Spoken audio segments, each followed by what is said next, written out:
Yo, good morning. Good morning. Hey, How are you guys doing? not too bad.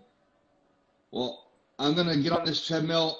The past couple episodes, towards the end, it's been smoking really bad, so hopefully I don't catch on fire. Just run faster. Yeah, yeah. Let me turn this down a little bit. Crank this thing up. All right. Good morning. Thanks, guys, for joining us. Special episode. I got 2 for the price of 1. Yeah, thanks for having us. Thank you.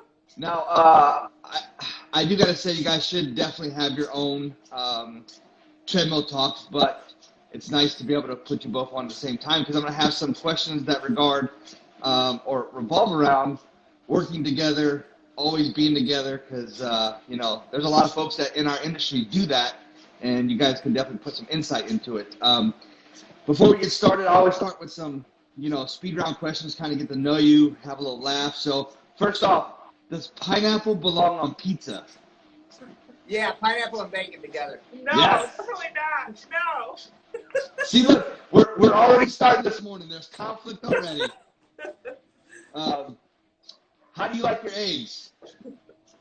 Over medium. Scrambled. See, look at this. I love it. This isn't all my questions, but I'm going to ask it just so I can really add some controversy. Who leaves the most dirty dishes in the sink? Me. And hey, I think we're the same age, or around the same age. So, who is your biggest childhood crush? Childhood crush? I don't know. Like TV star, like Saved by the Bell, Kelly Kapowski. Like, do you have like one of those? That was always a good go-to. I don't know, maybe Carmen Electra. Oh. That movie with the football movie. That was real popular. Oh, Varsity Blues. Yeah, I like that guy. Vanderbeek. Yeah. Yo, That bastard. does it get better than Varsity Blues? What? Cry me a river, you fat fucking baby. Awesome. Hey, give yourselves an introduction, and we're gonna get started into some questions. Okay. So, my name is Otto Sturm. I've been in dogs for approximately 39 years. I mean, I grew up in it. Mom and Dad did it. So, it's a passion. It's what we love. My name's Kristi Kummer. I also grew up in a dog show family. I've been showing dogs competitively since I was 8 years old. I joined 4-H and won my first state 4-H dog show at the age of 10. And I've been hooked ever since. What's crazier, the protection side of the dog world or the dog show side of the world? Have you ever seen the movie Best in Show? No. Oh, you gotta watch it. Yeah. You gotta watch it. It's pretty accurate. It's pretty much exactly that. Really? Yeah. So when Tiger King came out, did you guys sit back and like, yep, pretty similar? I think I was up till like 2:30 or 3 in the morning the first night watching almost every episode. Yeah. But the crazy thing is, like, the dog world is just like that. Like, they could have their own, like, dog king, you know? Yeah, absolutely. Dog queen too. Right? All right, so wow, that's pretty intensive background with being in basically you guys' whole life. So there's obviously going to be some questions that spawn off of where we go with the questions I already have wrote down, but I'm going to kind of jump around business, obviously competing, America's Top Dog, stuff like that.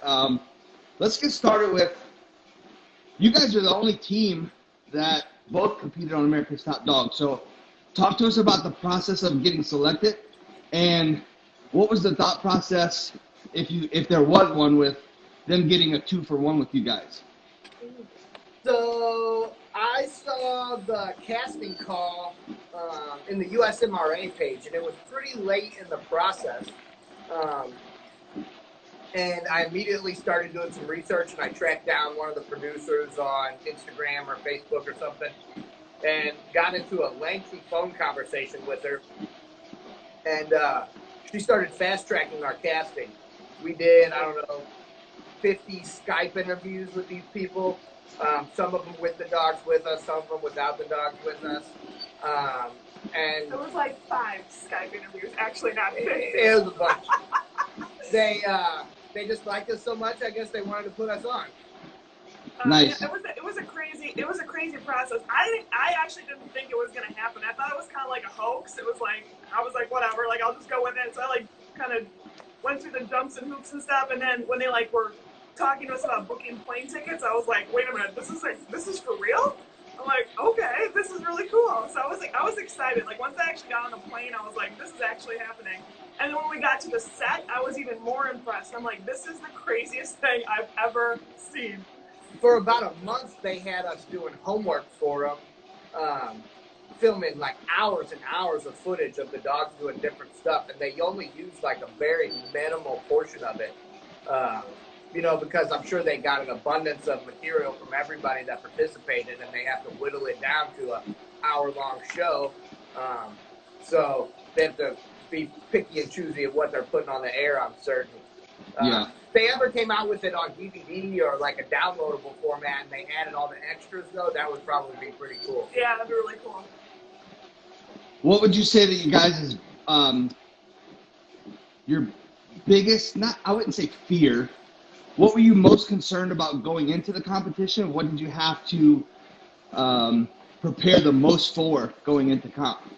So they really didn't allow a lot of preparation.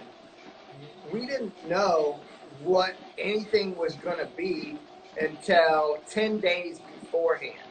And then even the PDF that they sent you was pretty vague. Like, until you were standing with your feet on the set of the place, you couldn't imagine that they were going to build something on this scale for us to go out in the desert and play with our dogs on. Coming from a protection sports competition mind, I'm thinking like an IGP field or a Mondio ring field at best. And then you get there and you're looking at this thing that's 5 stories tall that you and your dog have to climb up, and then cross all these hurdles. And that's just level 1. The boneyard was incredibly imposing, the environment of that thing. And I don't know if TV does it actually justice. Right. From the trainer side of it, if you had to prepare someone, what do you think the biggest challenge would be for that competition? Oh, I mean, just like any competition, it's always the handler. I mean, the dogs are always up for it. I mean, the dogs are, they're always there, especially these dogs. I mean, these are working dogs. These guys have the genetic capabilities to do all the tasks that are presented to them. But it's just like, can we not screw it up for them? Right. The stress of the lights, the camera crew. There's a ton of people that you don't see that are involved in making the show. And then they have 1,000 people or so there in the live audience. And the audience on that car slalom is only 5 or 6 meters from where you're trying to keep your dog focused and working. And they're all hooting and hollering and they're excited to see the dogs. And the environment is incredibly imposing. So once the handler starts to get nervous, and the dog's like, hey, why are you being weird? Hey, what's going on here? Yeah, right. Yeah, so a little birdie told me that one of the working dogs potentially went after a cameraman and had to be called off. Good thing that the handler was paying attention. But they said that it was so tight, there's camera guys in all black running around and, the audience being right there. And a lot of people don't know. Especially in the close quarters of the boneyard, you're in there. I think there was at least 2 or 3 other camera guys in there, and then the big boom camera above the whole thing.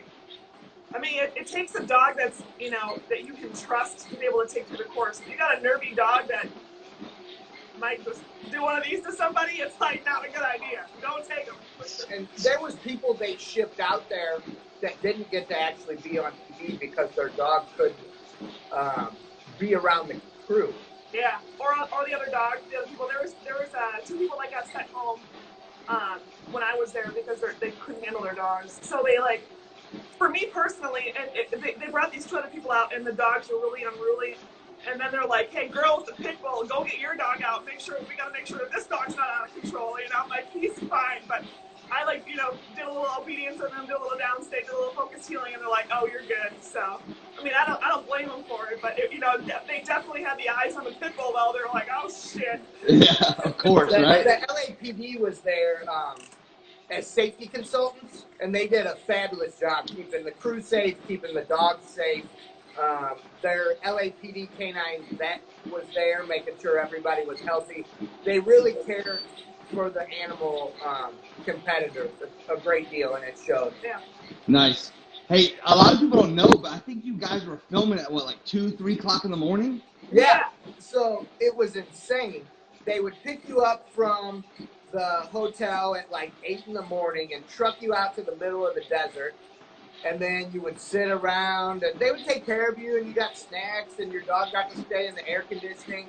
But because it was so hot in Southern California, they didn't start filming until 9, 10 at night, and you would be out there till 3, 4 in the morning. They were long nights.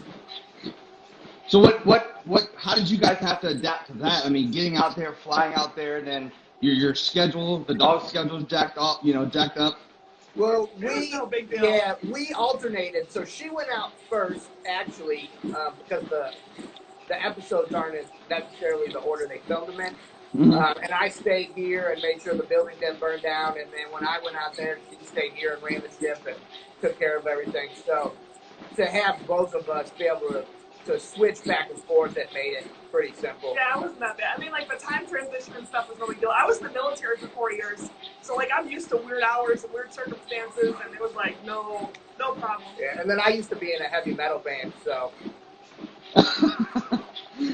Yeah, I mean, so, again, that teamwork environment has to make you guys really be at ease while you're out there competing so that you can focus solely on that versus, what's the business doing back home, our clients being followed up to, stuff like that. So it definitely felt good when I was out there that I knew that Otto was back at the business, like handling stuff, because it's like when you have a dog business, it's like super stressful to leave.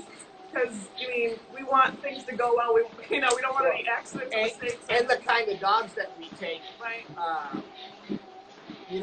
Some of them aren't the friendliest.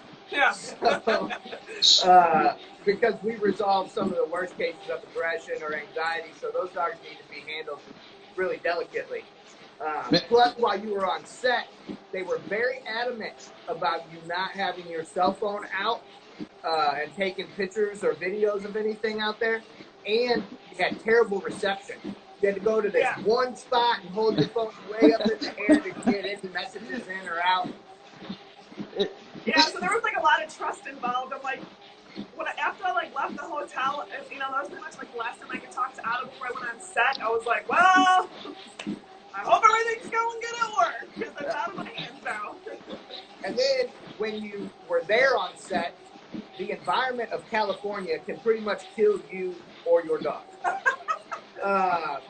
They have this crazy grass there called a foxtail that if it gets stuck in the dog's foot or if they breathe it, it can grow up into their brain or into their foot and cause problems.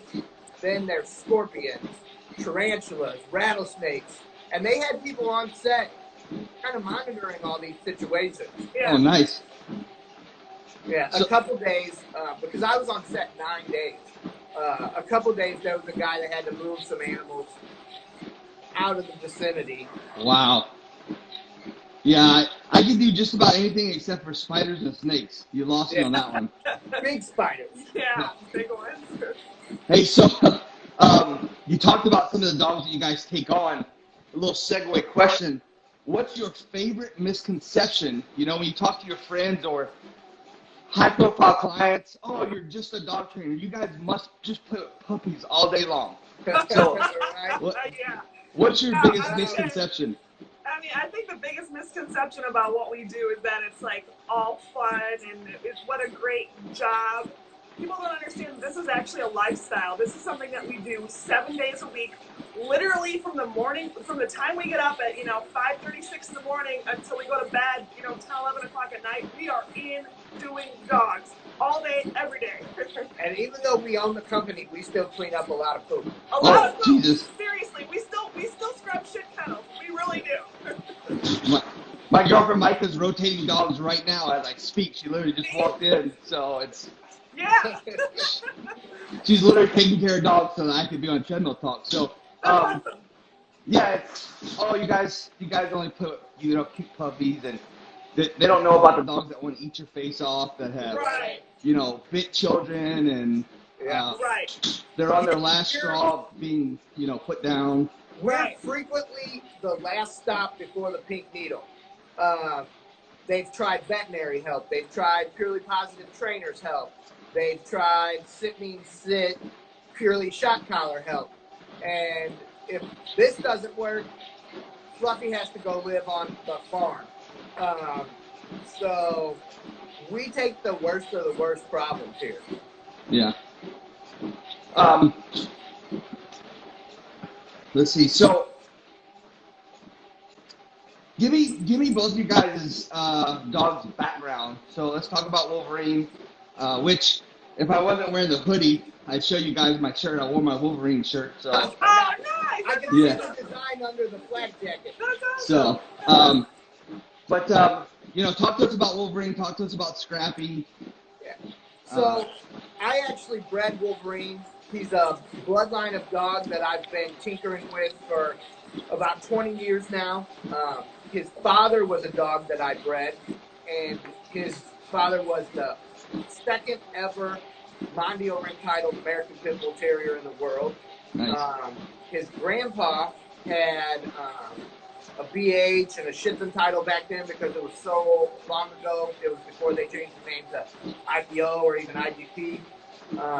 He dabbled in a little Service Dogs of America when that first came out.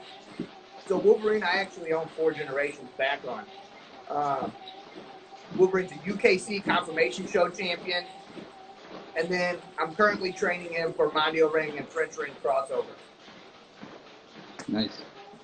And then, so Scrappy, I actually got, it was pretty interesting how I got Scrappy. I had actually just lost a dog. His name was Scooby. So Scrappy is obviously Scooby's protege.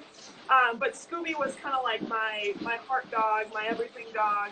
And once I lost Scooby, I told Otto, I said, I don't really even want to be in the dog business anymore. I said, my heart is not in this anymore. Wow. This dog was like the reason that I got up every morning and wanted to train and wanted to learn. I did shoot with him. The dog had more titles than I can even name. And I did everything with this dog. And when he died, it was just kind of like I lost like a part of me. And it was very sudden too. Like we worked him on Sunday, and then the following Saturday we had to put him down. Yeah, it was like really quick. So I was just kind of like, I'm like, let's sell the business. I'm done. And Otto was like, oh shit. And he's like scrambling, trying to figure out like, how do I fix this?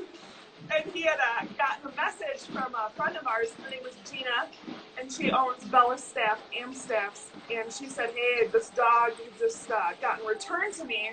He's way too much dog for the owners that had him. He was killing livestock on the farm, chickens, baby goats he was eyeing up. Like, he kind of had a bad rap. So she's like, you can take him if you want. You can go meet him.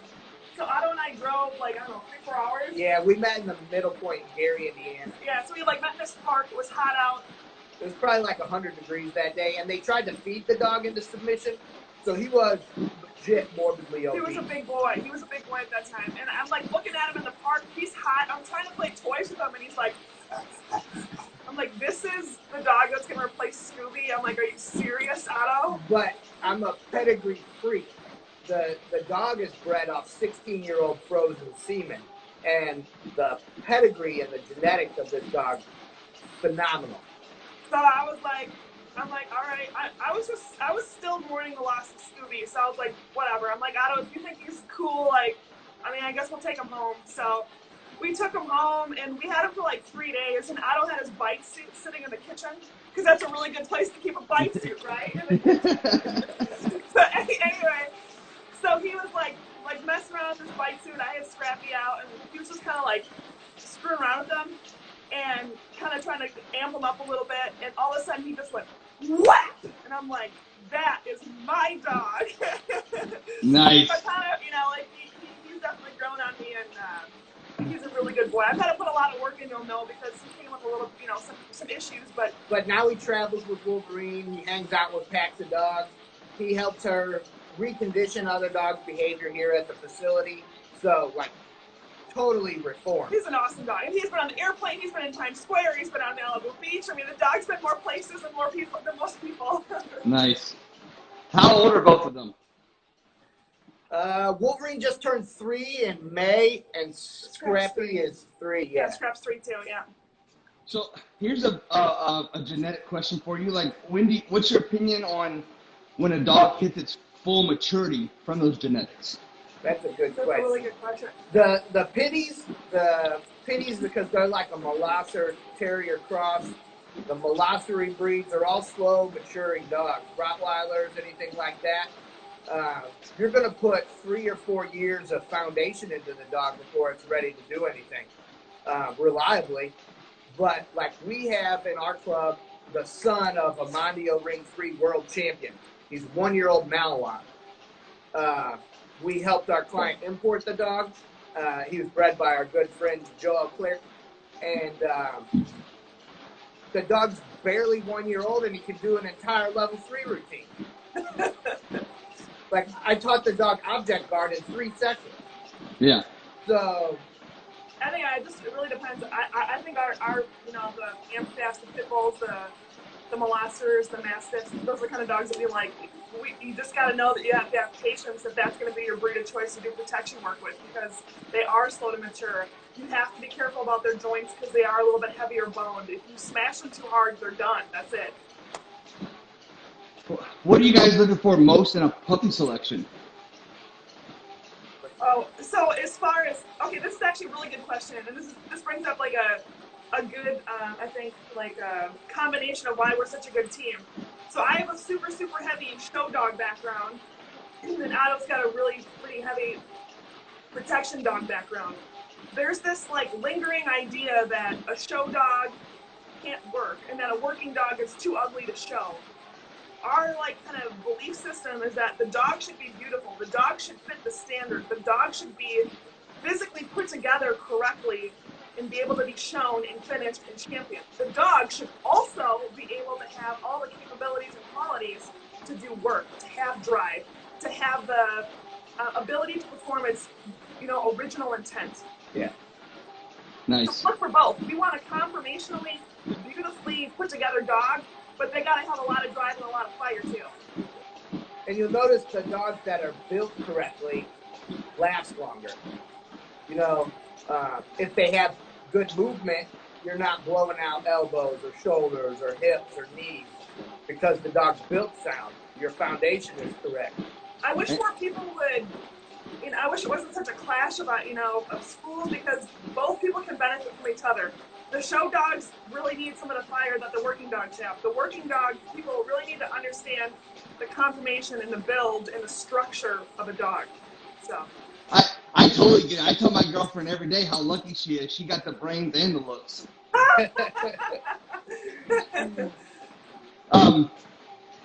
So obviously you guys aren't for these breedings where they're just dwarfing and mutilating the breeds, where you see. Oh yeah, like exotic bullies.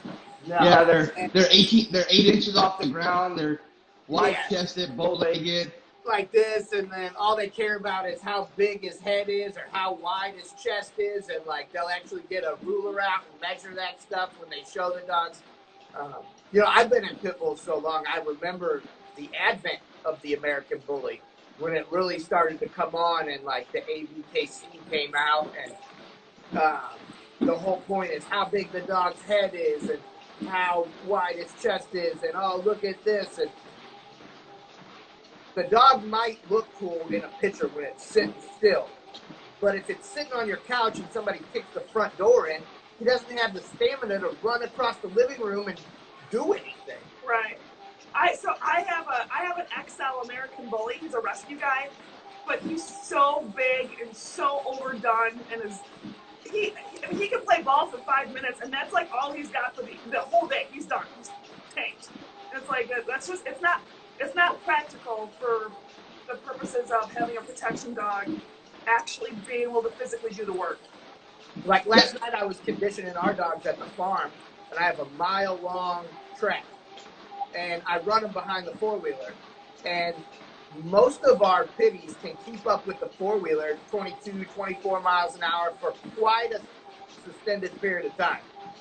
So her dog, JJ, that's a show champion that's training for Mondial range, can do a mile lap, then do 4 dock dives into the dock dive pool, and then do another half-mile lap and still be ready to work.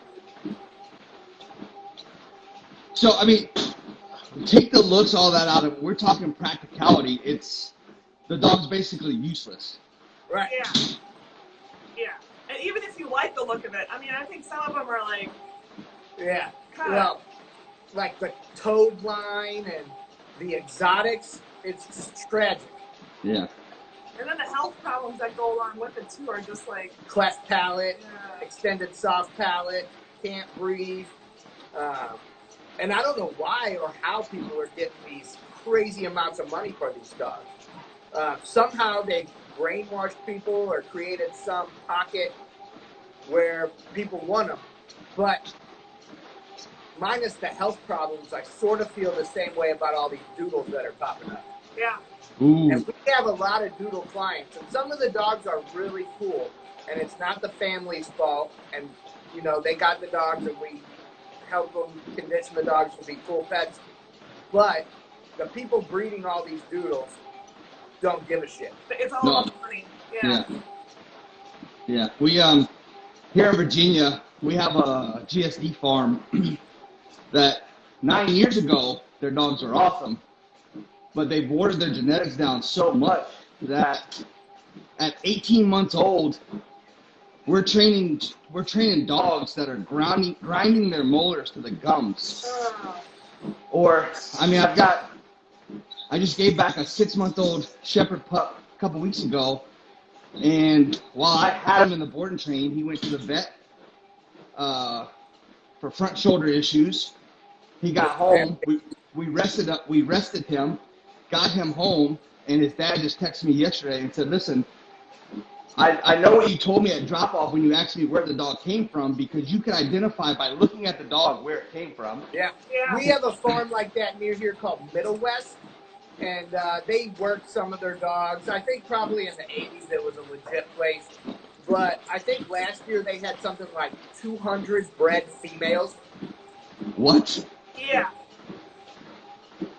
And then At one time. and then we get the puppies that come here, and it's We like, call them the Walmart German Shepherd. Wow. Yeah.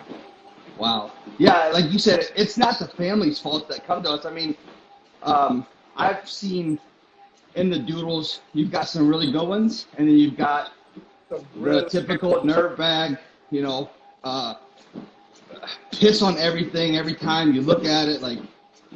well, And it's, I mean, if you think about it too, the stock for the doodle, no quality breeder is going to give somebody a dog to breed to a poodle and make it a doodle. Like, anybody that's actually into preserving their breed isn't going to allow that, you know? So it's like, or it happens on accident, you know? So it's Right. like, it's just kind of a, yeah, it's not good. I mean, if you ask people, this is a funny thing too, I'll share this with you.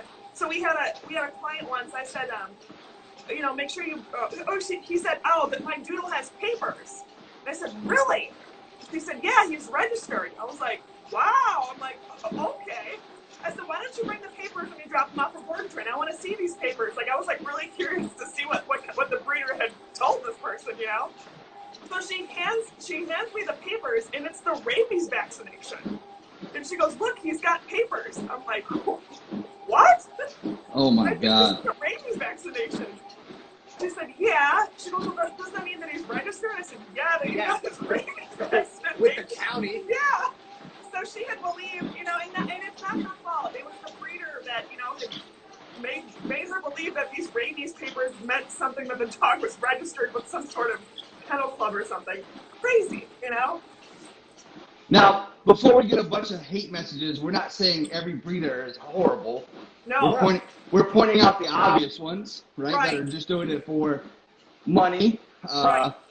Yeah. So We if you're actually heavily promote preservation dog breeders. I mean, that's a People big who are thing. doing health testing, people who are putting titles on the dogs, people who really care about the dogs, that's 100% what we want to see. Yeah. People who aren't producing massive amounts of litters each year to increase their bottom line.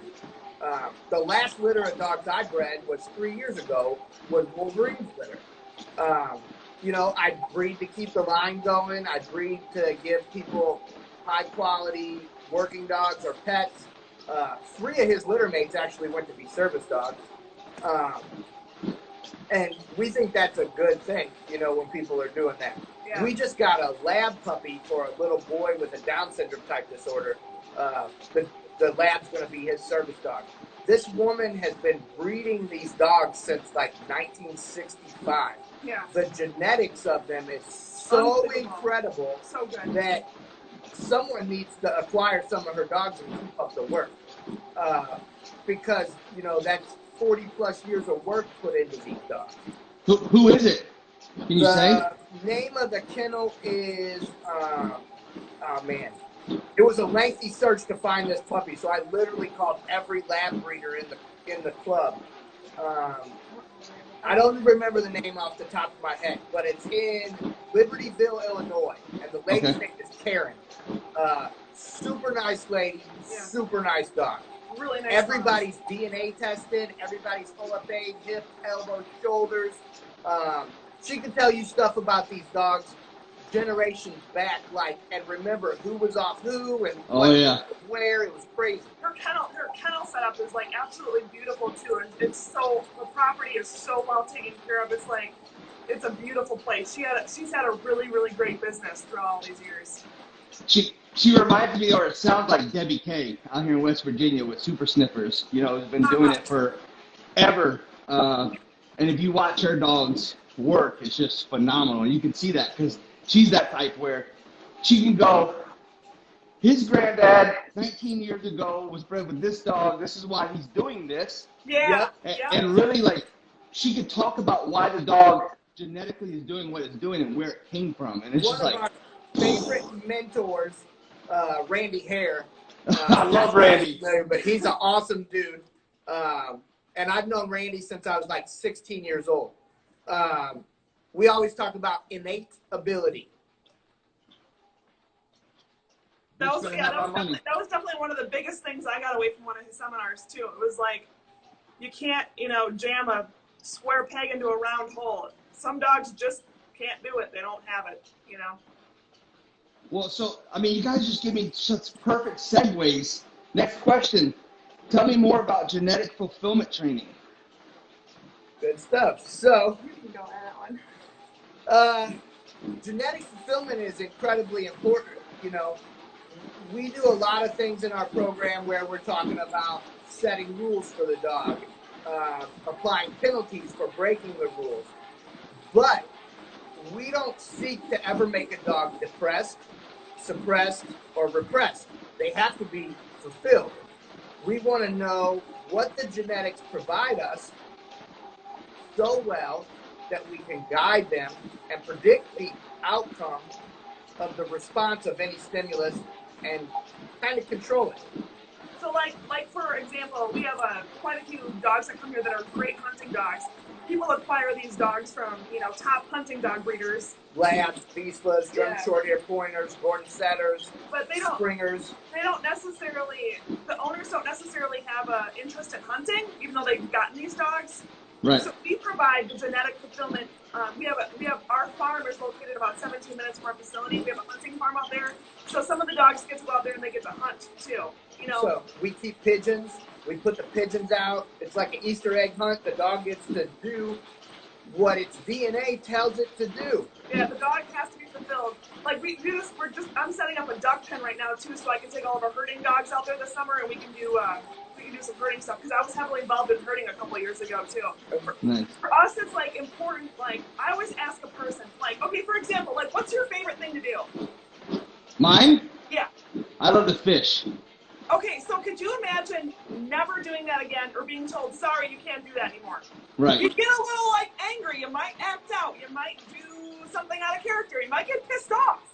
You know, same thing with the dogs. When you take away something that they love, that's inside of them, that's in their heart, their soul, their blood, their genetics, and you don't allow them to do it, you're going to have problems. Yep. we have a lot of herding dogs that develop anxiety because they've been shipped into suburbia and confined in like a golf course, $500,000 home, and they move around like this all the time or like this all the time behind windows, walls, fence. They go insane.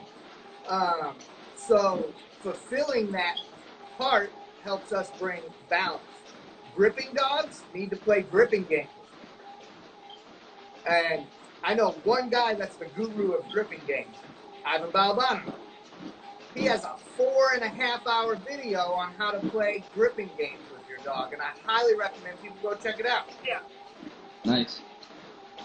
As trainers, I mean, it's pretty damn important to understand drives and how we could easily shut down dogs by trying to force shut down a drive versus utilizing that to our advantage, right?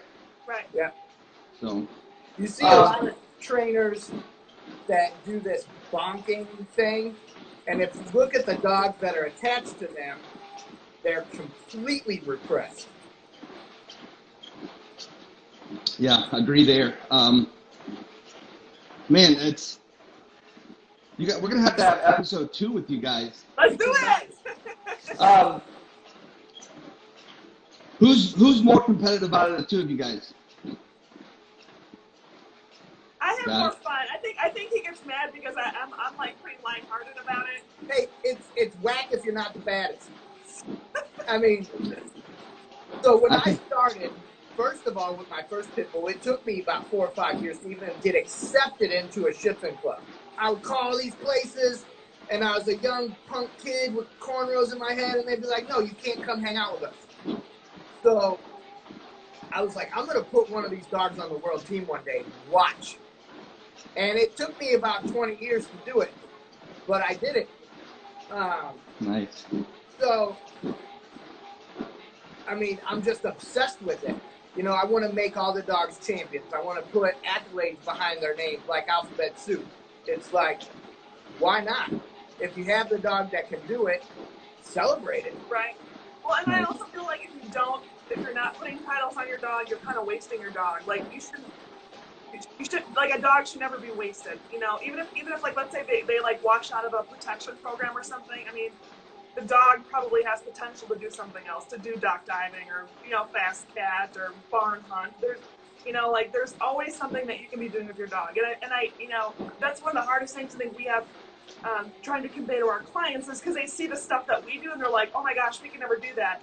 But the thing is, even a CGC, that it's something small, but it means a lot. Trick titles. Yeah. Freestyle disc. It's like, doing something with your dog and, proving to the dog that they matter enough that you're going to put time into them is important. Hell yeah. Hey, looking behind you guys, talk to me about talking dogs. So that's our podcast. We have episode 1 in the can. We need to finish up episode 2, and we're putting them out like every couple of Thursdays. We're trying to address things, that pet people want to hear about, that working dog people want to hear about. There's so many topics and things to talk about.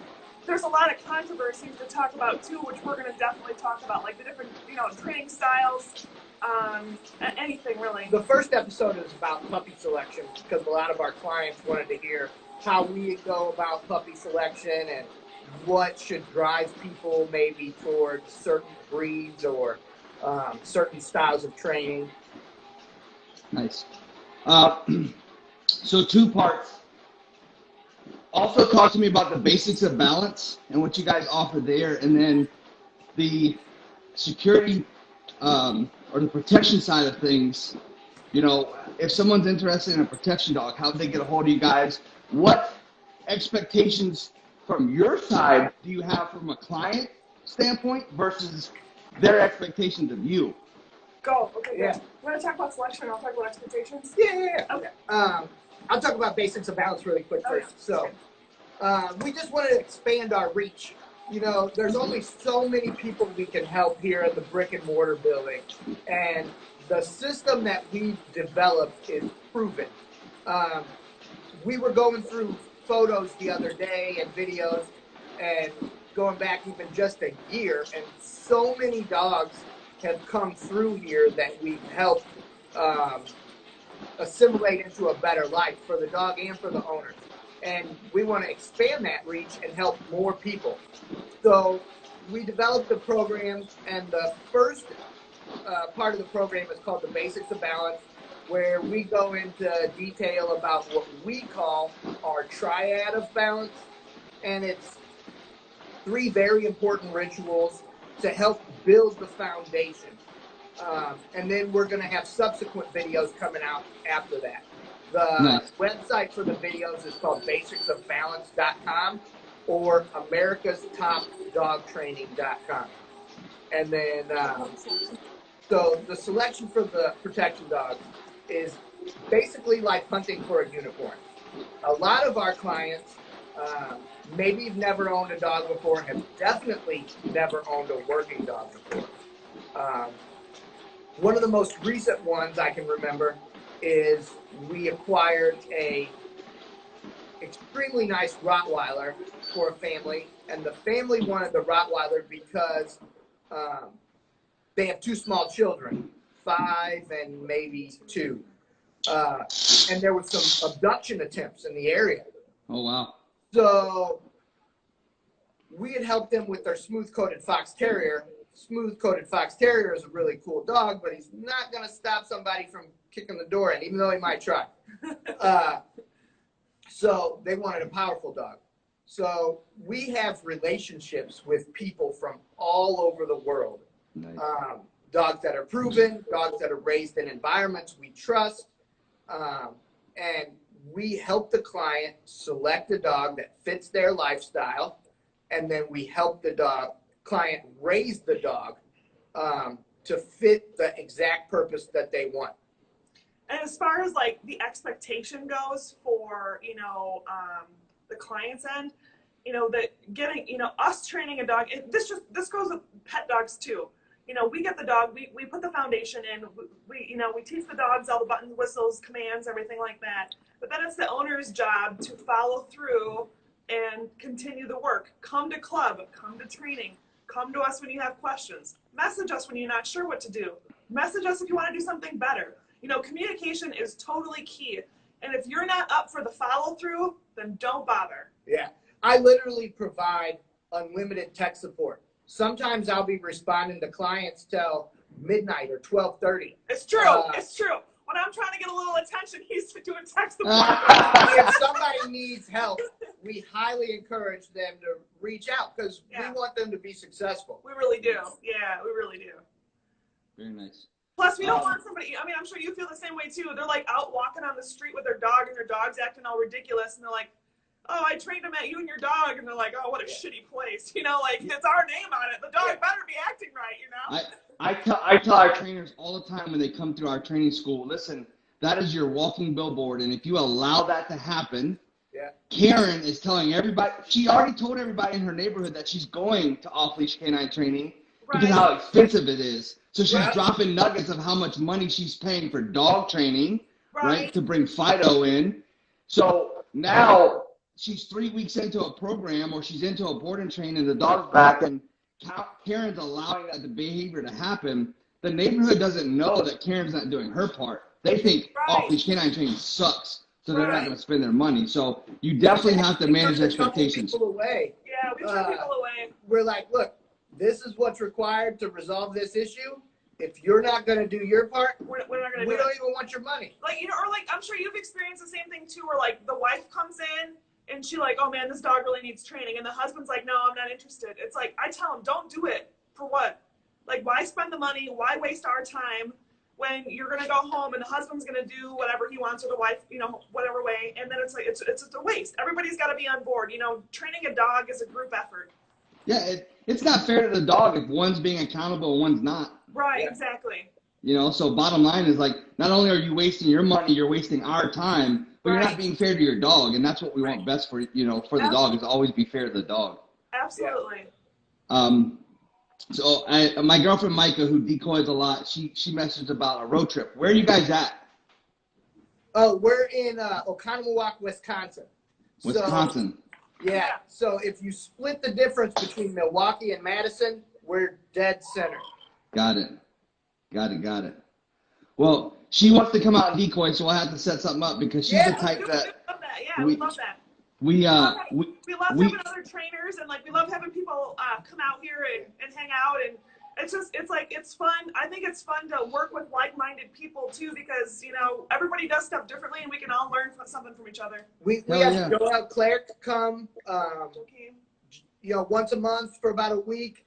He's a world champion Mondio ring dog trainer from Belgium. We have Joachim Dovat come. He used to run the Swiss military's canine training department. World-renowned Mondio ring decoy. We actually have an intern coming from Belgium next month. Max, he's an MVBK national level decoy. So we have a bunch of cool stuff going on here coming up. Yeah. Nice. Hell yeah. She's the type that we worked through the holidays with dogs. And then in February, I'm like, hey, what do you want to do for a vacation? I'll take you anywhere you want. And she's like, I want to go work dogs. So I'm like, all right, here we go. Let's go work some dogs. Right? Or you ever go on vacation, and then while you're on vacation you find work? Seek out dogs. I was just talking to Steven about this the other day. I'm like, man, the last time I was on vacation, I was about 3 days in, and I was just looking at all the dogs like, man, I just want to be working dogs right now. Right. Last year we went to Costa Rica to pick up a Cane Corso for a client for a protection dog. And I surprised her with her own Cane Corso puppy because she had a Corso before. Nice.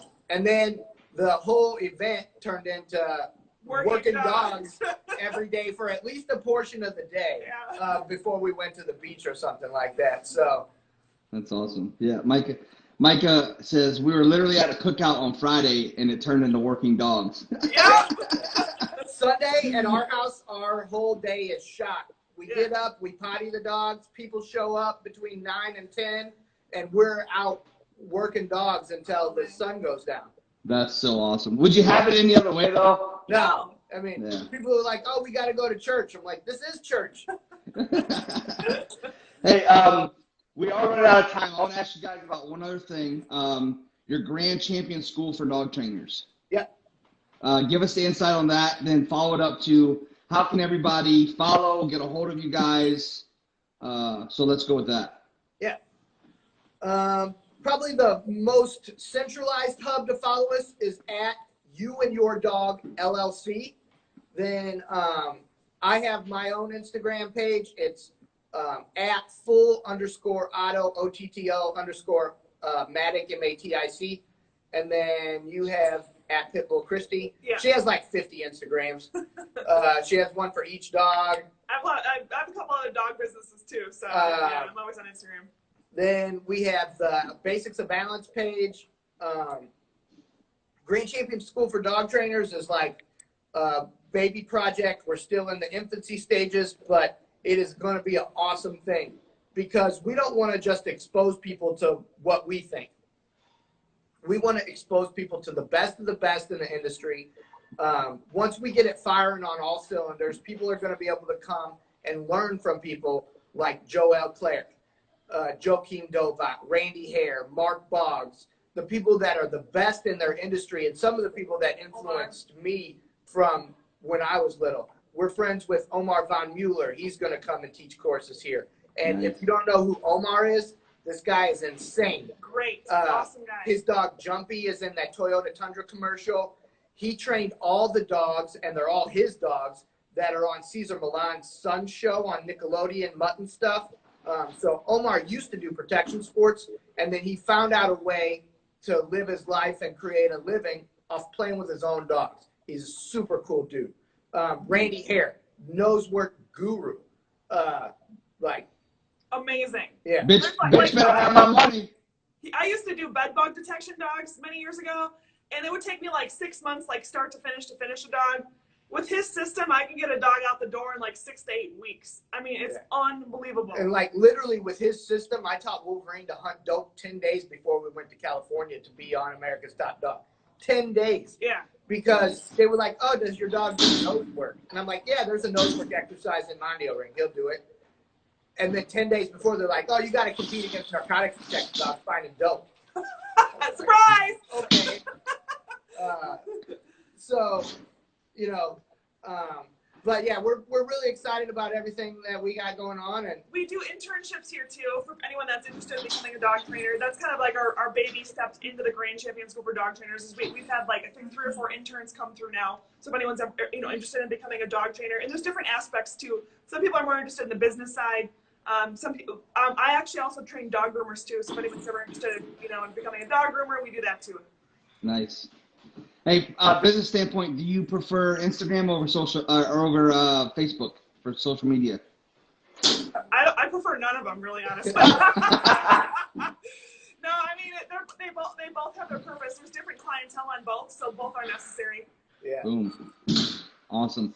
Listen, thank you guys so much for joining me this morning. It's been a fantastic talk. I definitely want to do a part 2 because let's do it. I feel like we barely scratched the surface. We didn't get to talk any decoy work. For an hour. I know, right? Yeah. I don't know if you guys know the story, but when I started this, I was 400 pounds. When I first caught my first dog, I couldn't even buckle a jacket. Wow. And decoy changed my life, and I was like, listen, if I'm going to do this, I got to get serious, got to get in shape, I got to have my own equipment, I can't rely on anybody else.